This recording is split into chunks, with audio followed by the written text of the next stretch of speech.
What's up, Stockton crew? It's yours truly, Snort that dude. Right now, about to get into that Stockton versus EBK California hottest rap group. So, here recently we've been doing them EBK JAAYBOs. Y'all told me to check them out. We about to do the 3-in-1. Trust, it's coming after this. Be on the look for that. Anyway, yeah, we've been doing the JAAYBO the JAAYBO reactions, and I don't know, you know how I give it up. I like to, see what the hell going on, man. Hear what they really connect my brain to what the hell they saying on they raps and shit. Sometimes they be talking about some shit I don't be knowing and shit. These rap communities help bridge that gap in a sense. So yeah, make sure you leave a like on this motherfucker. It's your boy Snort's getting to it. Welcome back to another episode of Swamp Stories. This time we head to Stockton, California. But wait, make sure to like and subscribe if you haven't already. If you're not from Northern California, you may not be familiar with Stockton, so let me break it down for you. Stockton is about an hour east of the Bay Area and about 30 minutes south of Sacramento. There is absolutely no reason to go to Stockton. Ooh, let's go to Stockton today is a sentence that nobody has ever said. Trust me, there's nothing to do there. Like seriously, nothing.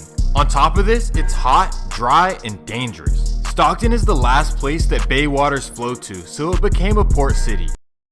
He don't fuck with Stockton or something, cause I ain't gonna lie, niggas don't know nothing about Stockton. I'm from the Midwest, so we like hearing about California. You feel me? Sunny all year, nigga. Right. No snow? Right.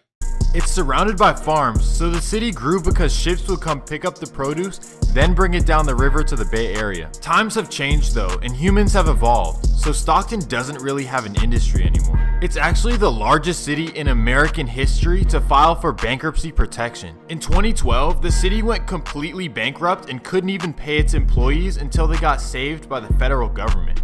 It was bad, not to mention that Stockton has the highest foreclosure rate in the US. Let's say you come home from work, your house has been burglarized, and you find the front door open, but the house is safe, it's been ransacked. There's a good chance that you won't get a uniformed officer at that call. While the fight goes on, So why would they let niggas know that? Why would they do that? They don't think at all. You never let niggas know that help won't be provided around this motherfucker. Now we about to go on a fucking rampage. We are the group of people that always take that inch to a mile as a collective. It's never been a nigga in nigga history that not do that. You know what I'm saying? With that being said, why would you let them? Never mind.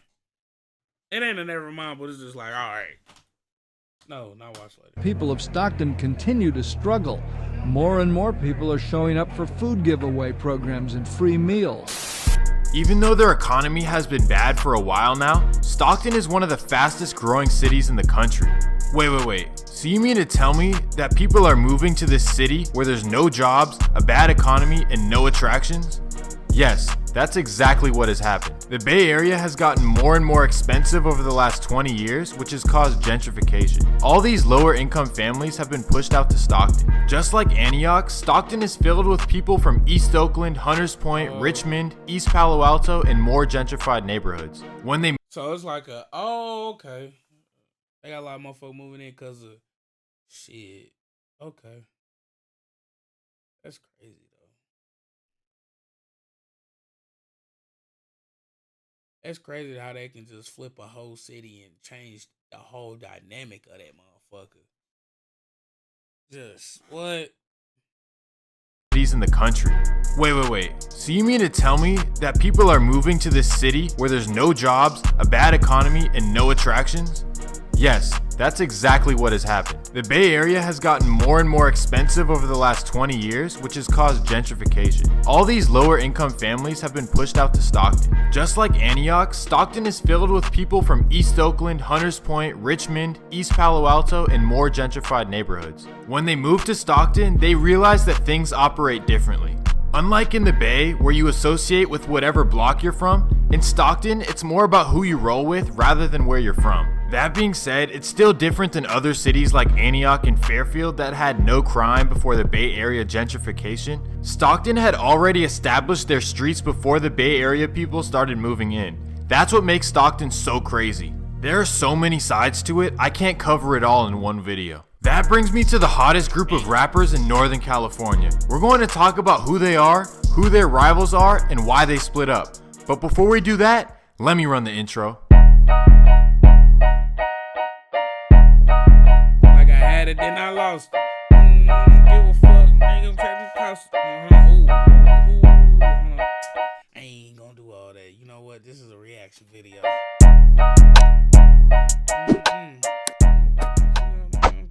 Let me introduce you to the EBK Hot Boys. These guys have completely taken over the rap scene. EBK stands for Everybody Kill Us. They're a rap and street group that is centered in Southeast Stockton, specifically 2100 Nightingale Avenue. Although in interviews they claim to just be a rap group, Stockton PD classified EBK as a gang in 2018. They also call themselves 2100 or Nightingale. Even though they recently formed, Stockton police say that they have become one of the most active groups in the 209. Let's talk about their rappers. EBK Young Jock is blowing up like crazy right now. His music is hard and that's crazy because y'all been telling me to check him out too. Reps 2100 in it. That being said, no one knows exactly where he's from. In one interview, he said he's from Nightingale. In his next interview, he said he was from East Oakland. And then in his latest interview, he said he never lived around Nightingale, but lived in another part of Stockton called Weston Ranch. So let's just say he's from California to be safe. Jock said that he grew up with both parents in the home, but when his brother tragically passed away,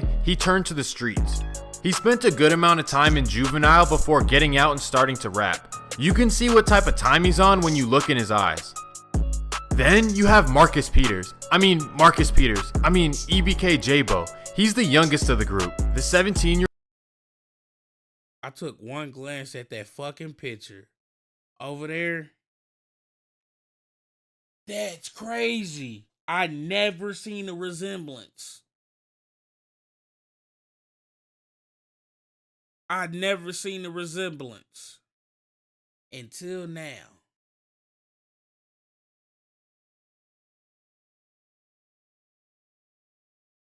They some kin. Marcus Peters. EBK JAAYBO. He's the youngest of the group. The 17-year-old is from Nightingale. He grew up with both parents as well, but he turned to the streets when tragedy hit. January 4th, 2015. JAAYBO and his siblings were just kids playing at the park. JAAYBO was only 10 years old. That's when two teenagers, Lester Hands and Teddy Mahan, whip out on them and take their belongings. The teens were on a weekend pass out of juvenile hall when they decided to do this. Later that day, JAAYBO's father, who went by Rari, did his job as a father and went to go confront the teens who just stole from his children. That's when Lester Hands would whip out and take his life. That's crazy. JAAYBO's dad was popular, some nothing shit like, fuck is you niggas stealing from kids? You niggas want to be grown so bad. Fuck is you niggas stealing from kids? Huh? Get mad at the daddy from fucking with his kids. Y'all know about parents. I'm talking about a decent parent.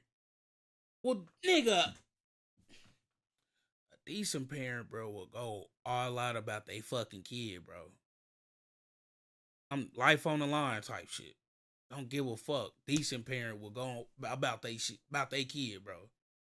It's like, this how you know them niggas was young, cause like, no grown man on that shit, bro. That shit's crazy as fuck, bro. To go confront the teens who just stole from his children. That's when Lester Hands would whip out and take his life. JAAYBO's dad was popular, well-liked, and always regarded as a great father. This tragedy caused JAAYBO to jump off the porch at a young age. He actually spent the past couple years in juvenile hall. When he dropped his hit song Don Dada in 2018, he was only 15 years old. You probably know this song from the Hoff Twins documentary. Then you have young Slo-Be, who's from Nightingale as well. He also We gotta check that one out on the 301. We're gonna do that one. Spent some time growing up in San Diego. He's on his come up too, and his flow is crazy. It's only a matter of time before LA rappers start copying it. I'm just kidding. Look in his eyes though. I promise you, he's not someone you want to mess with. Let's talk about Stockton real quick. Stockton is notorious for gang activity, and that's why you'll find it on the top 10 most dangerous cities list every year. There are 70 of them to be exact, but in this video, we're just going to talk about EBK and their rivals. Their first rival is called 44G in North Stockton. They operate out of the apartment complexes on 4400 Townhome Drive. These guys are big in numbers and have been very active in the past.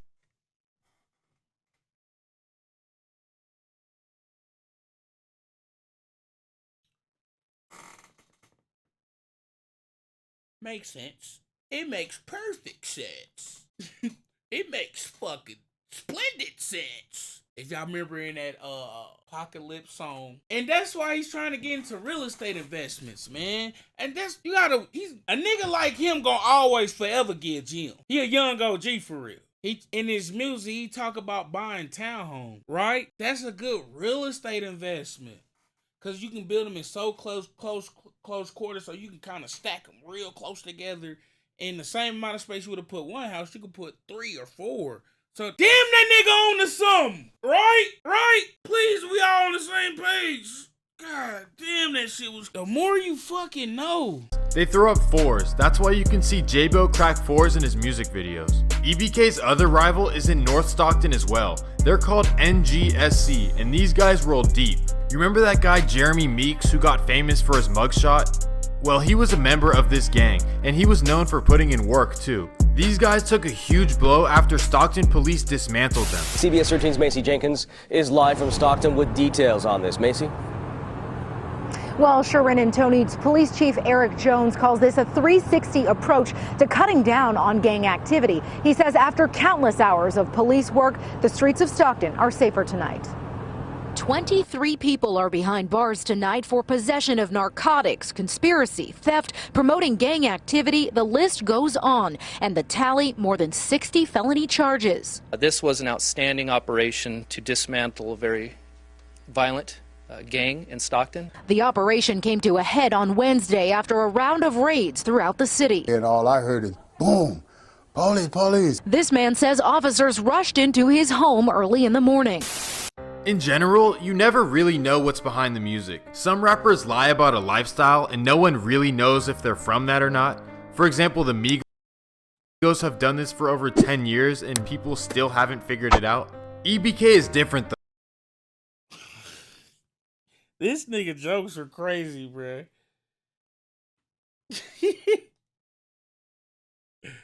So, they rap about the work they put in and the street life they grew up in. Let me give you an example. They were on a mission to eliminate their Northside Stockton rivals in 2019. May 1st, 2019, EBK members would drive up to their rival territory in North Stockton. That's where they'd find 34-year-old Ronald Celestine. They would hop out of the car and take his life. EBK wasn't done though. 4 days later, Ronald's family would host a candlelight in the same area he died. Those same EBK members would drive up to North Stockton again, and they would completely air it out. They hit 5 people, and Ronald Celestine's cousin Benny Lott would pass away. Stockton police officer.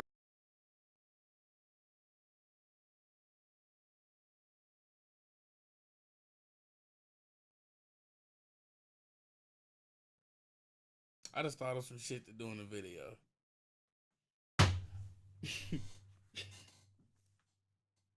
I'm gonna try it one day. Anyway. Them niggas is up there different, bruh. And it's so fucked up, bruh, cause hearing some shit like that should really fuck you up. But we ain't done these type of videos so much. It's kind of like, only thing you can say is the boys stood on that. You know what I'm saying? They came back at the candle lighting. Jesus Christ. You know what I'm saying?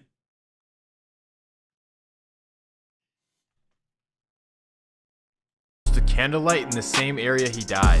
Those same EBK members would drive up to North Stockton again, and they would completely air it out. They hit 5 people, and Ronald Celestine's cousin Benny Lott would pass away. Stockton police officers are giving us some more information on the victims tonight, saying that 5 people were shot here tonight, 2 of them women. 3 of them men, and 2 of those men are in critical condition at an area hospital. Now, we spoke with Stockton police officer Joseph Silva just moments ago. This area has been hit hard. And officers say given what's happened here, they're definitely going to have a couple more patrol officers out in this area keeping a watchful eye, and of course this investigation is expected to last several hours. EBK wasn't ready to call it quits just yet. 2 days later, they would pull back up to North Stockton and find 2 rivals on the same block. They would hop out and dump off on both of them. Both would survive though. For a while, they thought they'd get away with it, but it would all come crashing down on June 20th, 2019. 9 EBK members would go down for it, but only 3 of them were responsible for the bodies. Brian Norman, Ramona Gaines, and Charles Prince would go down for that. As the group would get more and more popular, things would fall apart. Young Jock's older brother, Hari B, would get arrested for selling something green. He made statements that would eventually get EBK JAAYBO's cousin indicted. Nigga said all alleged, no proof. Selling something green. He made statements that would eventually get EBK JAAYBO's cousin indicted. The paperwork would be released, and this is where things get tricky, just like with Slo-Be RBE. Where things get tricky, just like with Slo-Be RBE. It comes down to street principles versus family. This would cause a tear in the group because Young Jock still says free his brother Hari B even though he has paperwork. JAAYBO was not happy about it. He would let it be known in his song. Hari turned red, he couldn't take the hit. I told that nigga 20 years, he started eating kids. Ain't say no names, but just say you do a skit with me. And I'll go tell the police everything. That snitching. But the homie said it's not telling. Is you really smoking knives cause I cannot smell it? At the end of the day, where do your loyalties lie? To your brother or your oath to the streets? I don't think there's necessarily a correct answer. But like I said with the Slo-Be video, some people are not going to respect that you're rapping about the street life, but not living by the codes. Then, to add fuel to the fire, Young Jock said in an interview that EBK is every brother counts, not everybody killers, and it's not the same as JAAYBO's EBK. Then, a JAAYBO song would be leaked where he says, he full of shit. Well, I guess he's probably trying to say that's what it is now. But okay, you know what I'm saying? You got it, my boy. This is you change your name to Young Jock now. You know what I mean? I'm the real EBK. I'm the real EBK. The mother niggas knew. Been trying to slither on the homies, but they might tell. Them niggas playing both sides, might have to blitz the homies. Then things would get more tricky. JAAYBO would start making music and hanging with Stubby members in Oakland. He would make songs with top Stubby members Ace Rico and Short 200. Then they would go live together. Hey, bro. Hey, bro. Hey, nigga, I'll drop 100 for this nigga. G.O.D. Brother, know what's up with me. Then EBK Young Jock would start hanging out with the Case, who are Stubby's rivals. Then, to make all matters worse, EBK's North Stockton. That's crazy. Cause this is either one or two things. Niggas has always been homies and just ain't, you know what I mean? Niggas always been homies and ain't really showed nothing. Or they doing the weird shit. Or somebody in along the lines did the weird shit of, oh, he fucking with them, I'm gonna go fuck with them. And that shit's like hornball to me. Cause it's like, if you originally wouldn't hang out with these motherfuckers, don't start now because you see some other shit going on. That'd probably be an organic relationship that's kindling or whatever. I'm making it sound weird. Or organic type going on and it's somebody doing some weird shit like, well, I'm gonna hang with these niggas. Like, what the fuck? I just feel like this shit. Stockton rivals diss Young Jock and Slo-Be. You niggas met each other last year, stop frontin'. Dropped 100 at the hype and ain't pop nothing. Y'all was hanging with a snitch and got popped up. Free my niggas out the cage, them the real thugs. You niggas swinging from our nuts trying to show love. Now y'all acting like it's up over a dirty scrub. Caught him coming out the house and we showed up. Parked this shit in them airbags, blowed up. I thought bros from the west, the one we rolled up. PC ass niggas, you are not tough. San Diego, how the fuck you turn 2-1? North Oakland, how the fuck you turn 2-1? West Lane, how the fuck you turn 2-1? Man, bro, I'm done. I'm gone, bro.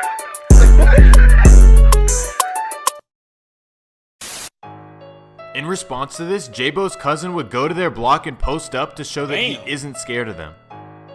Damn. Hopefully EBK works out everything because they have huge potential to take over the rap scene. Like DJ Vlad always says, just leave your hometown. All this street stuff is not worth it. You don't have anything to prove to the streets. That bag will do the talking for itself. They should just hash out whatever issues they have and get to the money. Life is bigger than your hometown. Trust me, no one in Atlanta, Miami, or New York care if you're up on the score in Stockton. On that note, thank you for watching. Leave a like and subscribe. I mean, he got a point to a certain degree, but it's like some people can't leave what they already know. You feel me? Some people can't. Yeah, leave what they already know. Now, in referring to them two becoming back cool, that's a whole lot of, because it ain't like a disagreement. It's a little bit deeper than that. When it comes to who somebody told on who or da-da-da-da, it's best for, whoever's involved resolve that shit theyself. But that I think it ain't no coming back from like all that to becoming another rap group or something. But nevertheless, this shit was informative. Man. It let me know that shit. I don't know, it's like now when I do the 3-in-1, I can hear the shit different. Y'all see how that townhome real estate investment shit got me out the loop, into the loop, or you know what I'm saying? Like, oh, that's what that meant. You know what I'm saying? But anyway, let me know how you feel about this video down in the comment section down below. It's your boy Snore. I'm gone.